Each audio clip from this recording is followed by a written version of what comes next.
ایک بندے نے قرآن ہی نہیں کبھی کھول کے پڑھنا، نہ قرآن کی تلاوت کبھی سننی ہے، اور وہ اسکیپزم کی وجہ سے اسکیپ کرنے کے لیے میوزک ہی سنی جا رہا ہے، نیٹ فلکس پہ بیٹھا ہے، ٹی وی سیریز دیکھی جا رہا ہے، تو ایک مومنٹ آتا ہے کہ اسے ساری چیزیں ہٹ کرتی ہیں.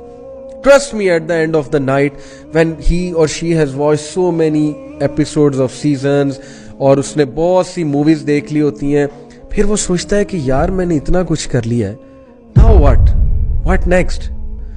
اور ایک ٹائم آتا ہے کہ اتنی فرسٹریشن ہوتی ہے کہ بندہ کہتا ہے یار what am I doing؟ کس حد تک یہ انٹرٹینمنٹ میں دیکھوں اور میں کر کیا رہا ہوں، and where will it all end؟ یہ بڑا بیسک کویسچن ہے really.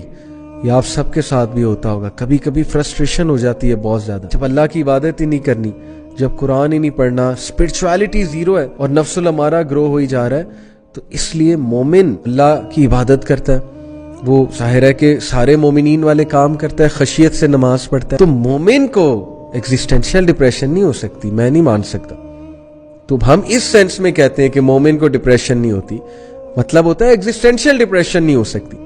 مومن کے سامنے مقصد ہے، اتنا بڑا مقصد ہے بھائی، دنیا کی بڑے سے بڑے حادثے کا وہ مقابلہ کرے گا یہ سوچ کے کہ یار اللہ کی طرف سے ٹیسٹ اور ٹرائل آ گیا، الحمدللہ. یس ہٹ ہوگا، ہٹ ہونا نیچرل ہے.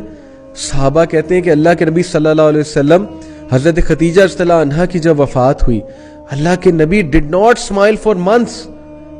ایک کوٹ ہے کہ 3 months. Can you imagine the most smiling face on earth, he did not smile for months. تو ہٹ تو ہوئے، محبت تھی بھائی، سچی محبت تھی، اور کیا ہی ساتھی تھی حضرت خدیجہ رضی اللہ عنہا.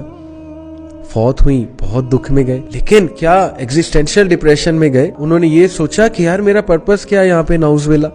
اللہ کے نبی صلی اللہ علیہ وسلم ہے، امپاورڈ ہے، تو کیا ہی اللہ کے نبی صلی اللہ علیہ وسلم کا ایمان تھا اور کیا ہی ان کی پرسنالٹی تھی صلی اللہ علیہ وسلم.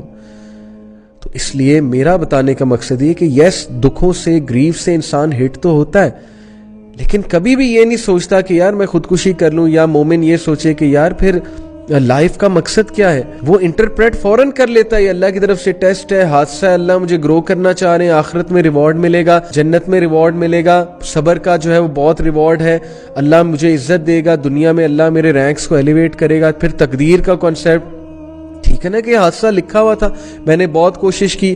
اب مثال کے طور پہ ایک بندے کا MBBS میں ایڈمیشن نہیں ہوا، انجینئرنگ میں ایڈمیشن نہیں ہوا، اس نے بڑی محنت کی گورنمنٹ کی ایک پوزیشن لینے کے لیے، اس کا ایگزام کلیئر نہیں ہوا، اس کا انٹرویو ہوا، وہ انٹرویو میں فیل ہو گیا. کیسے ڈیل کریں گے آپ ڈس اپوائنٹمنٹ سے؟ بتائیں مجھے کیا فلسفہ ہے آپ کے پاس؟ The best formula to deal with dish appointments, Islam gives you that formula. آپ کے لیے بہتری نہیں تھی وہاں پہ، آپ نے بڑی کوشش کی ایک چیز لینے کے لیے. میری لائف میں کتنی بار ہوا ہے، میں نے ایک جاب کے لیے اتنی ٹرائی کی، اتنی محنت کر کے گیا، فل سوٹیڈ بوٹیڈ ہو کے گیا، بہت ایکسائٹیڈ تھا، مجھے شور تھا میں یہ جاب لے لوں گا، آئی واز سو کانفیڈنٹ. وہاں جا کے انٹرویو میں فل کنفیوز ہو گیا، چپ لگ گئی مجھے سوالوں کے جواب آتے تھے، مجھ سے دیے ہی نہیں گئے. اب میں باہر آیا، میں فل جو ہے وہ اس میں شاک میں، ڈپریشن میں چلا گیا کچھ دیر کے لیے کہ یار یہ ہوا کیا ہے. But then Islamic philosophy of life brought me back کہ نہیں، اللہ کی بہتری تھی، اللہ نے کچھ کام لینا تھا نا. الحمدللہ ثم الحمدللہ. آپ دیکھیں after years now I am doing دعویٰ ورک. تو کیا پتا اس جاب میں جاتا، پتہ نہیں میں دین سے دور چلا جاتا. اللہ معاف کرے، Allah knows best. This philosophy will save you. شکر کریں آپ مسلمان ہیں، شکر کریں اللہ تعالیٰ نے آپ کو اسلام کی نعمت سے نوازا ہے، اس زندگی کے فلسفے سے نوازا ہے جو آپ کو ہمیشہ دنیا کی مشکلات کو فیس کرنا سکھائے گا. اور انشاءاللہ آپ کو جب بھی لائف ہٹ کرے گی اور گھٹنے کے بل جو ہے وہ گرا دے گی، تو تب that is the time you will prostrate and then you will get up, you will rise like a مومن، you will rise like a warrior.